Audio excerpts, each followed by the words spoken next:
அல்ஹம்துலில்லாஹி ரப்பில் ஆலமீன் அஸ்ஸலாத்து வஸ்ஸலாமு அலா ரசூலில்லாஹி அம்மா பஅத். கண்ணியத்திற்குரிய இறைவனின் நல்லடியார்களே, அல்லாஹ்வின் சாந்தியும் சமாதானமும் என்றென்றும் நம் அனைவர் மீதும் உண்டாவதாக.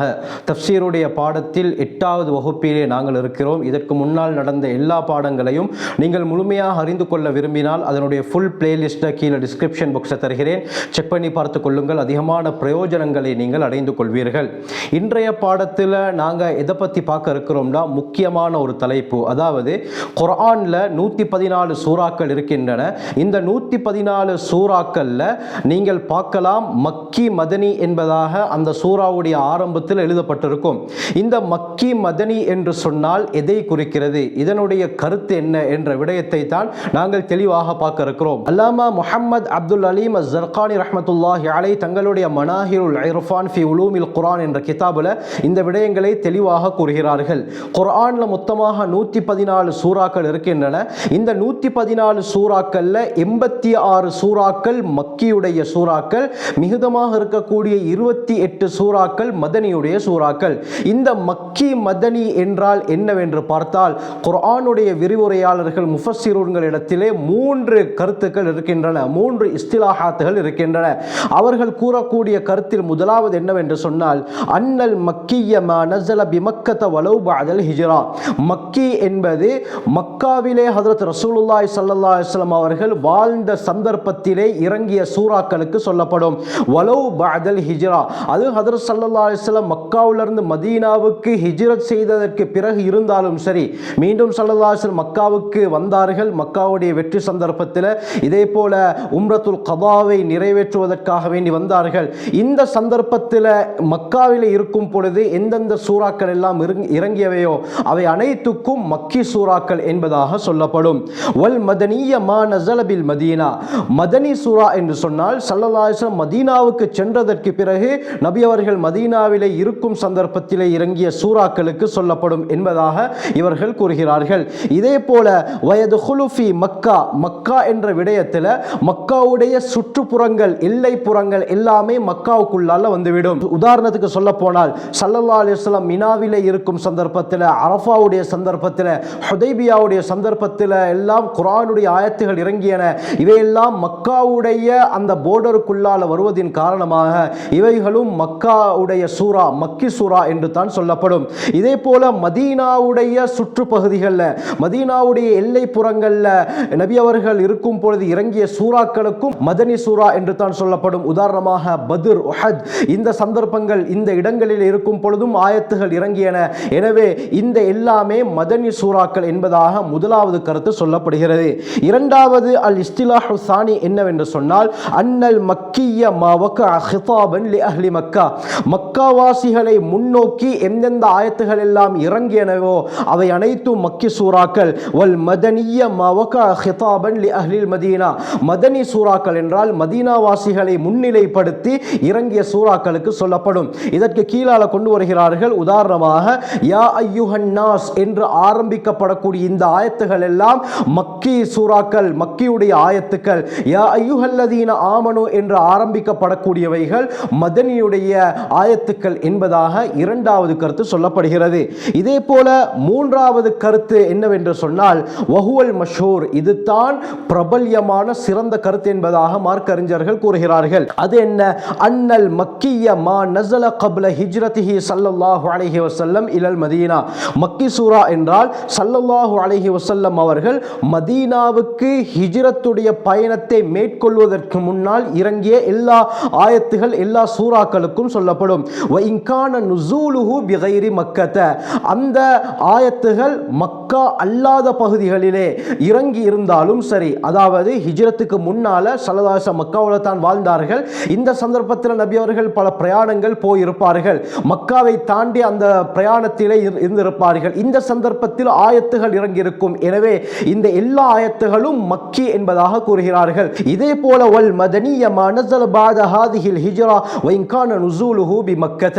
இப்ப சொல்றாங்க மதனி சூரா என்றால் ஸல்லல்லாஹு அலைஹி வஸல்லம் மக்காவிலிருந்து மதீனாவுக்கு ஹிஜ்ரத் சென்றதற்கு பிறகு இறங்கிய எல்லா சூறாக்களும் எல்லா ஆயத்துகளுக்கும் சொல்லப்படும். வ இன் கான நுஸூலுஹு பி மக்கத. நபி அவர்கள் மதீனாவுக்கு போனதுக்கு பின்னால பிறகு மீண்டும் மக்காவுக்கு வந்தார்கள். மக்காவுடைய வெற்றி சந்தர்ப்பம் சந்தர்ப்பத்தில் இதே போல உம்ரத்துல் கதா அந்த உம்ராவை நிறைவேற்றுவதற்காக வேண்டி வந்தார்கள். மக்கா வெற்றிக்கு பின்னால கிட்டத்தட்ட 2 மாதங்கள் மக்காவிலே இருந்தார்கள். அதற்கு பின்னால் ஹுனைனுடைய யுத்தங்கள் எல்லாம் நடந்தன. இந்த சந்தர்ப்பத்தில் இறங்கிய சூறாக்களுக்கும் மக்கி சூரா என்று சொல்லப்படாது, மதனி சூரா என்று தான் சொல்லப்படும். காரணம் என்ன? ஸல்லல்லாஹு அலைஹி வஸல்லம் மதீனாவுக்கு குடிபெயர்ந்து விட்டார்கள், அங்கிருந்து தான் மக்காவுக்கு வந்தார்கள். எனவே ஹிஜ்ரத்துக்கு பின்னால மதீனாவில் இறங்கிய சூறாக்கள், இதே போல மதீனாவிலிருந்து மக்காவுக்கு வந்த சந்தர்ப்பத்தில் இறங்கிய எல்லா சூறாக்களுக்கும் மதனி சூரா என்று சொல்லப்படும் என்பதாக முஃபஸ்ஸிரூன்கள் தெளிவாக கூறுகிறார்கள். எனவே இந்த 3வது கருத்து தான் பிரபல்யமான கருத்து என்பதாக சொல்லப்படுகிறது.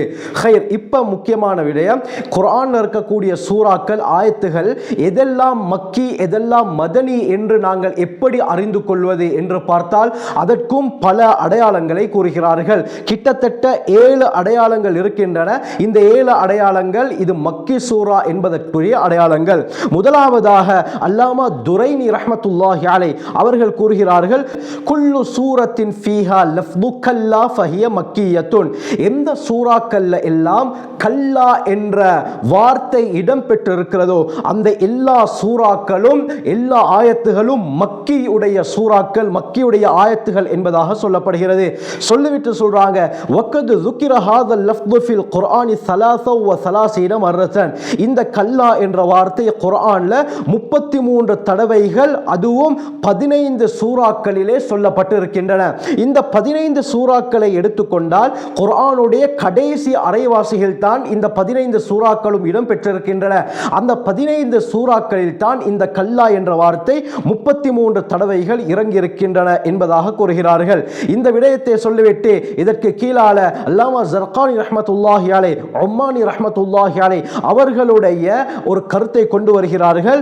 பொதுவாக குர்ஆனுடைய கடைசி பகுதியை எடுத்துக்கொண்டால், கடைசி அரைவாசியை எடுத்துக்கொண்டால் அந்த அரைவாசியில் அதிகமானது மக்காவில் தான் இறங்கியது. அந்த கடைசி அரைவாசி, அதாவது கடைசி 15 ஜுசுக்கள் கால அளமில் இருந்து இந்த 15 ஜுசுக்களை எடுத்துக்கொண்டால் இதில் இருக்கக்கூடிய அதிகமான சூறாக்கள் மக்காவில் தான் இறங்கியது என்பதாக இமாம் உம்மானி ரஹ்மத்துல்லாஹி அலைஹி அவர்கள் கூறுகிறார்கள். எனவே இந்த சூறாக்கள் இந்த அரைவாசியில் தான் அந்த 15 சூறாக்களும் இடம்பெறுகின்றன. அந்த 15 சூறாக்களில் 33 தடவைகள் கல்லா என்பது இடம்பெறுகிறது. எனவே இவைகள் எல்லாம் மக்கி என்பதாக கூறுகிறார்கள். இரண்டாவது, குல்லு சூரத்தின் ஃபீஹா சஜிதத்துன் ஃபஹிய மக்கியத்துன் லா மதனியத்துன். இரண்டாவது ஒரு கருத்து சொல்லப்படுகிறது, எந்த சூறாக்களில் எல்லாம் சஜிதா திலாவத்துடைய ஆயத்து வருகிறதோ, குர்ஆன்ல மொத்தமாக 14 சஜிதா திலாவத்துகள் வருகின்றன. இவைகள் அனைத்தும் மக்காவிலே இறங்கிய சூறாக்கள், மதனியுடைய சூறாக்கள் கிடையாது என்பதாக கூறுகிறார்கள். மூன்றாவது அடையாளம், குல்லு சூரத்தின் ஃபி அவ்வலிஹா ஹுரூஃபு தஹஜ்ஜி ஃபஹிய மக்கியத்துன். ஹுரூஃபு தஹஜ்ஜி அதாவது சில சூறாக்கள் இருக்கின்றன, அலிஃப் லாம் மீம் காஃப் ஹாமீம் நூன், இதே போல காஃப் ஹாயா ஐன் சாத், இப்படி ஹர்ஃபுகள் சில எழுத்துக்கள் மூலமாக ஆரம்பிக்கப்படக்கூடிய சூறாக்கள் இருக்கின்றன. இந்த எழுத்துக்களுக்கு ஹுரூஃபு தஹஜ்ஜி என்பதாக சொல்லப்படும். எனவே எந்த சூறாக்களுடைய ஆரம்பம் எல்லாம் இந்த எழுத்துக்களை கொண்டு ஆரம்பிக்கப்படுதோ, அலிஃப் லாம் மீம் அலிஃப் லாம் ரா அலிஃப் லாம் மீம் ரா நூன் அலிஃப் லாம் மீம் சாத் காஃப், இப்படி ஆரம்பிக்கப்படக்கூடிய சூறாக்கள் எல்லாமே மக்கி சூறாக்கள், மக்காவிலே இறங்கிய சூறாக்கள். ஆனாலும் சிவா சூரத்தில் பக்கரத்தி வ ஆல இம்ரான், சூரா பக்கராவையும் ஆல இம்ரானையும் தவிர ஃபஇன்னஹுமா மதனியத்தான், இந்த 2 சூறாக்கள் மதீனாவிலே இறங்கிய சூறாக்கள் என்பதாக கூறுகிறார்கள். இந்த 2 சூறாக்களை எடுத்துக்கொண்டால் சூரா பக்கரா அதே போல சூரா ஆல இம்ரானுடைய ஆரம்பம் அலிஃப் லாம் மீம் என்பதாகத்தான் இருக்கிறது. எனவே இந்த 2 சூறாக்களை தவிர மற்ற எல்லா சூறாக்களும் மக்கியை சேர்ந்தது. இதே போல சூரா ரஅதை எடுத்துக்கொண்டால் அலிஃப் லாம் மீம் ரா என்று ஆரம்பிக்கப்படக்கூடிய இந்த சூரா ரஅதை எடுத்துக்கொண்டால் இந்த சூராவுடைய விடயத்தில் சில மார்க்க அறிஞர்கள் மக்கி என்பதாகவும் சிலர் மதனி என்பதாகவும் கூறுகிறார்கள். நான்காவது அடையாளம், குல்லு சூரத்தின் ஃபீஹா கஸஸுல் அம்பியா வல் உமமி சாபிகா ஃபஹிய மக்கியத்துன் சிவல் பக்ரா. எந்த சூறாக்கள்ல நபிமார்களுடைய சரித்திரம், முன்னால் வாழ்ந்த சமுதாயத்தினர்களுடைய வரலாறுகள் சொல்லப்பட்டிருக்கிறதோ இந்த எல்லா சூறாக்களும் மக்கி, மக்காவிலே இறங்கிய சூரா பக்ராவை தவிர. அதிலே நபிமார்களுடைய சரித்திரம் சொல்லப்பட்டிருந்தாலும் சூரா பக்ரா மதீனாவிலே இறங்கிய சூரா. ஐந்தாவது அடையாளம், குல்லு சூரத்தின் ஃபீஹா فيها قصة آدم وإبليس فهي مكية سوى البقرة أيضا. எந்த சூறாக்கள்ல ஆதம் அலைஹிஸ்ஸலாம் அவர்களுடைய இப்லீஸுடைய சம்பவங்கள் சொல்லப்பட்டிருக்கிறதோ இந்த எல்லா சூறாக்களும் மக்காவிலே இறங்கிய சூரா பக்ராவை தவிர. ஆறாவது அடையாளம் குல்லு சூரத்தின் ஃபீஹா யா அய்யுஹன் நாஸ். எந்த சூறாக்கள் எல்லாம் யா அய்யுஹன் நாஸ் என்ற வார்த்தைகள் இடம்பெறுகிறதோ இவை அனைத்தும் மக்காவிலே இறங்கிய சூறாக்கள் என்பதாக கூறுகிறார்கள். ஏழாவது இது மக்காவிலே இறங்கிய சூரா தான் என்பதற்குரிய அடையாளம் என்னவென்று சொன்னால் குல்லு சூரத்தின் மினல் முஃபஸ்ஸலி ஃபஹிய மக்கியத்துன். முஃபஸ்ஸலுடைய சூறாக்கள் எல்லாமே மக்காவிலே இறங்கிய சூறாக்கள் என்பதாக சொல்லப்படுகிறது. இப்னு மஸ்ஊத் ரலியல்லாஹு அன்ஹு அவர்களுடைய ரிவாயத் தபரானியிலே இடம்பெறுகிறது. ஹஜ்ரத் அப்துல்லாஹ் பின் மஸ்ஊத் ரலியல்லாஹு அன்ஹு சொல்றாங்க நஸலல் முஃபஸ்ஸலு பி மக்கத. முஃபஸ்ஸலுடைய சூறாக்கள் மக்காவில் தான் இறங்கியது என்பதாக கூறுகிறார்கள். முஃபஸ்ஸலுடைய சூறாக்கள் என்று சொன்னால் குர்ஆனுடைய கடைசியிலே இருக்கக்கூடிய சூறாக்கள். சூரா ஹுஜராத்திலிருந்து ஆரம்பித்து சூரா நாஸ் வரைக்கும் இருக்கக்கூடிய எல்லா சூறாக்களுக்கும் சூரா முஃபஸ்ஸல் என்று தான் சொல்லப்படுகிறது. எனவே ஹாமீம் ஜுஸுடைய கடைசி பகுதியில் இருக்கக்கூடிய சூரா ஹுஜராத், இதே போல சூரா நாஸ் வரை இருக்கக்கூடிய குர்ஆனுடைய கடைசி வரை இருக்கக்கூடிய எல்லா சூறாக்களும் கிட்டத்தட்ட 4.25 ஜுஸுக்கள் வருகின்றன. இந்த எல்லா சூறாக்களும் முஃபஸ்ஸலுடைய சூறாக்கள். எனவே இந்த 7 அடையாளங்கள் மக்கி சூறாக்களுடைய அடையாளங்கள். அடுத்ததாக மதனி, அதாவது மதீனாவிலே இறங்கிய சூறாக்கள் எவைகள் என்று பார்த்தால் அதற்கு 3 அடையாளங்கள் குறிப்பிடப்பட்டிருக்கின்றன. முதலாவது குல்லு சூரத்தின் ஃபீஹல் ஹுதூது வல் ஃபராயிது ஃபஹிய மதனியத்துன். எந்த சூறாக்கள்ல இஸ்லாமிய குற்றவியல் சட்டங்கள் இதே போல வாரிசுரிமை சட்டங்களுடைய விடயங்கள் சொல்லப்பட்டிருக்கின்றனவோ இந்த எல்லா ஆயத்துகளும் எல்லா சூறாக்களும் மதீனாவுடைய சூறாக்கள், மதீனாவிலே இறங்கிய சூறாக்கள். இரண்டாவது அடையாளம் குல்லு சூரத்தின் ஃபீஹா இத்னும் பில் ஜிஹாதி வ பயானுன் லி அஹ்காமில் ஜிஹாதி ஃபஹிய மதனியத்துன்.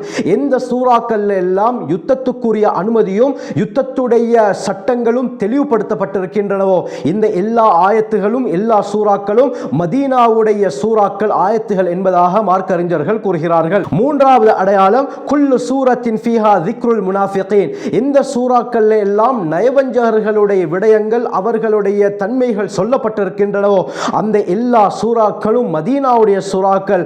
மா அதா சூரத்தில் அங்கபூத், சூரா அங்கபூத்தை தவிர இதிலே முனாஃபிகூன்கள் நயவஞ்சகர்களுடைய விடயங்கள் சொல்லப்பட்டிருந்தாலும் இது மக்காவிலே இறங்கிய சூறாக்கள் என்பதாக கூறுகிறார்கள். கண்ணியமானவர்களே, ஆகவே இதுதான் மக்காவுடைய சூறாக்கும் மதீனாவுடைய சூறாக்கும் இருக்கக்கூடிய வித்தியாசங்கள். இந்த மக்கி மதனியுடைய வித்தியாசம் ஏன் நமக்கு முக்கியம், இந்த விடயத்தை நாங்கள் அறிந்து கொள்வது ஏன் அவசியம் என்று சொன்னால் இதற்கும் மார்க்க அறிஞர்கள் முக்கியமான விடயங்களை கூறுகிறார்கள். அதாவது அருமையானவர்களே, இந்த மக்கி சூரா இதுதான் மதனி சூரா என்று அறிவதனுடைய முக்கியமான பிரயோஜனம் என்னவென்று சொன்னால் தமீஸுன் நாசிஹ் மினல் மன்சூஹ். நாசிஹ் மன்சூஹுடைய விடயத்தை நாங்கள் பிரித்து அறிந்து கொள்ள முடியும். நாசிஹ் மன்சூஹ் என்று சொன்னால் ஆரம்பத்தில் அல்லாஹ் சுப்ஹானஹு வ தஆலா ஒரு விடயத்தை செய்யும்படி கூறியிருப்பான் அல்லது செய்ய வேண்டாம் என்று கூறியிருப்பான். காலப்போக்குல அந்த ஆயத்துடைய சட்டத்துக்கு எதிர்மறையாக அல்லாஹ் இன்னொரு ஆயத்தை இறக்கியிருப்பான். ஆரம்பத்தில் செய்ய சொன்ன விடயத்தை இனிமேல் செய்யக்கூடாது என்பதாக பின்னால் ஆயத்து இறங்கும். இதே போல ஆரம்பத்திலே தடுத்த விடயம் பின்னால் அதை செய்யுங்கள் என்று அல்லாஹ் அதற்கு அனுமதி கூறி இரண்டாவது தடவையாக ஒரு ஆயத்தை இறக்கியிருப்பான். எனவே இரண்டாவது தடவை இறங்கிய அந்த ஆயத்திலே சொல்லப்பட்ட சட்டம் முதலாவது தடவை இறங்கிய ஆரம்பமாக இறங்கிய அந்த ஆயத்துடைய சட்டத்தை அடியோடு இல்லாமலாக்கிவிடும். அந்த சட்டம் அப்படியே அமுலில் இல்லாமலாக்கப்படும். எனவே அமுலிலே இல்லாமலாக்கப்படக்கூடிய அந்த ஆயத்துக்கு மன்சூக் என்பதாகவும் எந்த ஆயத்தின் காரணமாக அந்த சட்டம் இல்லாமலாக்கப்பட்டு புது சட்டம் வந்ததோ அந்த ஆயத்துக்கு நாசிக் என்பதாக சொல்லப்படும். எனவே மக்கி மதனியை எடுத்துக்கொண்டால் பொதுவாக ஒரு விடயத்துடைய சட்டம் அது இல்லாமலாக்கப்பட்டு புதிய சட்டம் கொண்டு வரப்பட்டால் அது நிச்சயமாக மதனியுடைய ஆயத்துகளாகத்தான் இருக்க முடியும். ஏன், ஆரம்பத்தில் ஸல்லல்லாஹு அலைஹி வஸல்லம் மக்காவில் தான் இருந்தார்கள், அதற்கு பிறகு மதீனாவுக்கு சென்றார்கள். உதாரணத்துக்கு எடுத்துக்கொண்டால் மதுவுடைய விடயத்தை எடுத்தால் ஆரம்பத்தில் மதுவுடைய விடயத்திலே அல்லாஹ் சுப்ஹானஹு வ தஆலா அனுமதியை கொடுத்திருந்தால் அதற்கு பிறகு அதிலே போதை இருக்கிறது என்று அல்லாஹ் ஒரு எச்சரிக்கையை கொடுத்தான். மூன்றாவது கட்டமாக யா அய்யுஹல்லதீன ஆமனூ லா தக்ரபுஸ் ஸலாத வ அன்தும் சுகாரா, நீங்கள் போதையிலே இருக்கும் பொழுது தொழுகையின் பக்கம் நெருங்க வேண்டாம் என்று அல்லாஹ் ஒரு சட்டத்தை இறக்கினான். நான்காவதாக அல்லாஹ் பொதுவாக இந்த மது என்பது தடுக்கப்பட்டு விட்டது, ஹராமாக்கப்பட்டு விட்டது என்பதாக சூரா மாஇதாவுடைய ஆயத்தை இறக்கி அல்லாஹ் அந்த விடயத்தை அடியோடு இல்லாமலாக்கினார். இந்த மதுவை எடுத்துக்கொண்டால் அல்லாஹ் சுப்ஹானஹு வ தஆலா 4 கட்டங்களில் ஹராமாக ஆக்கினான். அந்த 4 கட்டங்களில் எப்படி ஆயத்துகள் இறங்கின என்பது குர்ஆனில் தெளிவாக இருக்கிறது. குர்ஆனை நாங்கள் ஓதும் பொழுது மதுவிலே எந்த விதமான பிரச்சனையும் கிடையாது என்ற ஆயத்தை நாங்கள் பார்க்கும் பொழுது எங்களுக்கே சந்தேகம் ஏற்படும். எப்படி இஸ்லாம் மதுவை ஹராமாக்குகிறது? அப்படி இருக்கும் பொழுது இந்த ஆயத்திலே அல்லாஹ் மதுவை ஹராமாக்கக்கூடிய எந்த ஒரு விடயத்தையும் சொல்லவில்லையே என்று நமக்கு தோன்றும். இதுதான் அருமையானவர்களே நாசிக் மன்சூக். நாசிக் மன்சூக் உடைய, அதாவது மதுவுடைய சட்டம் அமுலிலே இருந்தாலும் அது சம்பந்தமாக இறக்கப்பட்ட ஆயத்துகள் இன்றும் குர்ஆனிலே திலாவத்திலே இருக்கின்றன. அந்த ஆயத்துகளை ஓத முடியும். எனவே ஒருவருக்கு இந்த நாசிக் மன்சூக் உடைய சட்டம் தெளிவாக விளங்கி இருந்தால்தான் இது எந்த சந்தர்ப்பத்தில் இறக்கப்பட்ட ஆயத், இந்த ஆயத்திலே சொல்லப்பட்ட சட்டம் தற்பொழுது அமுலிலே இருக்கிறதா இல்லையா என்பதை தெளிவாக விளங்கிக் கொள்வார். எனவே மதனியுடைய ஆயத்தின் மூலமாக அல்லாஹ் இந்த மதுவை, இதே போல வட்டியை ஹராமாக ஆக்கினான். இதே போல பலவிதமான பாவங்கள் மதனுடைய ஆயத்துகள் மூலமாகத்தான் ஹராமாக்கப்பட்டிருக்கின்றன. எனவே நாசிக் மன்சூகை பிரித்தறிவதற்கு இந்த மக்கி மதனி சூறாக்கள் மிக அவசியமாக இருக்கிறது. இரண்டாவது முக்கியமான பிரயோஜனம் தான் இந்த மக்கி மதனி சூறாக்களை விளங்குவதன் காரணமாக ஒவ்வொரு ஆயத்துகள் எந்த சந்தர்ப்பத்தில் இறக்கப்பட்டன, அந்த திகதி, அந்த சம்பவம், அந்த நிலைமையை எம்மால் அறிந்து கொள்ள முடியும். இந்த ஸல்லல்லாஹு அலைஹி வஸல்லம் இந்த சந்தர்ப்பத்திலே இருக்கும் பொழுது இந்த ஆயத்து இறங்கியது, இந்த சந்தர்ப்பத்திலே நபி அவர்கள் இந்த இடத்திலே இருக்கும் பொழுது இந்த ஆயத்து இறங்கியது என்பது இந்த மக்கி மதனி சூறாக்களின் மூலமாக எமக்கு வரலாறை, அந்த சட்டம் எப்பொழுது கடமையாக்கப்பட்டது என்ற விடயத்தை தெள்ள தெளிவாக விளங்கிக் கொள்ளலாம். எனவே இதற்கும் இந்த மக்கி மதனி சூறாக்கள் பெரும் உதவியாக பிரயோஜனமாக இருக்கின்றன. அடுத்து மிக முக்கியமான ஒரு விடயம் தான், குர்ஆனிலே 114 சூறாக்கள் இருந்தாலும் ஒவ்வொரு சூறாக்களை எடுத்துக்கொண்டால் அது முழுமையாக மக்கியுடைய சூறாவோ மதனியுடைய சூறாவோ இருக்காது. அந்த சூறாக்களில் சில ஆயத்துகள் மக்கியுடைய ஆயத்தாக இருக்கும், மதனியுடைய ஆயத்துகளாக இருக்கும். அப்படி இருக்க எப்படி அந்த சூறாவுக்கு இது மக்கியுடைய சூறா மதனியுடைய சூறா என்று பிரித்திருக்கிறார்கள் என்றால், எந்த சூறாக்கள்ல அதிகமாக மக்காவிலே இறங்கிய ஆயத்துகள் இருக்கின்றனவோ பெரும் பான்மையை கவனித்து அது மக்கி சூறா என்று சொல்லப்படும். எந்த சூறாவில் மதீனாவுடைய ஆயத்துகள் அதிகமாக இருக்கின்றனவோ எனவே பெரும் பான்மையை கவனித்து அது மதனியுடைய சூறா என்று சொல்லப்படுகிறது. ஆகவே ஒவ்வொரு சூறாக்களை எடுத்துக்கொண்டால் சில சந்தர்ப்பங்களில் ஸல்லல்லாஹு அலைஹி வஸல்லம் அவர்களுக்கு முழுமையாக சூறாக்கள் இறங்கி இருக்கின்றன. ஆனால் அதிகமான சந்தர்ப்பங்களில் ஆயத்துகள் தான் இறங்கி இருக்கின்றன. ஸைத் இப்னு சாபித் ரலியல்லாஹு அவர்கள் தான் குர்ஆனை ஒன்று திரட்டும் பொழுது ஓர்டராக அழகாக பல கஷ்டங்களுக்கு மத்தியில் இவைகளை கோர்வை செய்தார்கள். அந்த வரலாறையும் நாங்கள் தெளிவாக பார்த்தோம். ஆகவே இன்னும் குர்ஆன் சம்பந்தப்பட்ட பல விடயங்கள், பல ஆச்சரியமான விடயங்கள் இருக்கின்றன. வரக்கூடிய பாடங்களில் ஒவ்வொன்றையும் தெளிவாக பார்ப்போம். குர்ஆனை முழுமையாக விளங்கி அல்லாஹ்வுடைய நெருக்கத்தை, குர்ஆனுடைய அற்புதத்தை நாங்கள் விளங்கிக் கொள்ளக்கூடிய கூட்டத்திலே அல்லாஹ் நம் அனைவரையும் சேர்த்தருள்வானாக. ஜஸாக்குமுல்லாஹு கைர். வ ஆகிரு தஅவானா அல்ஹம்துலில்லாஹி ரப்பில் ஆலமீன்.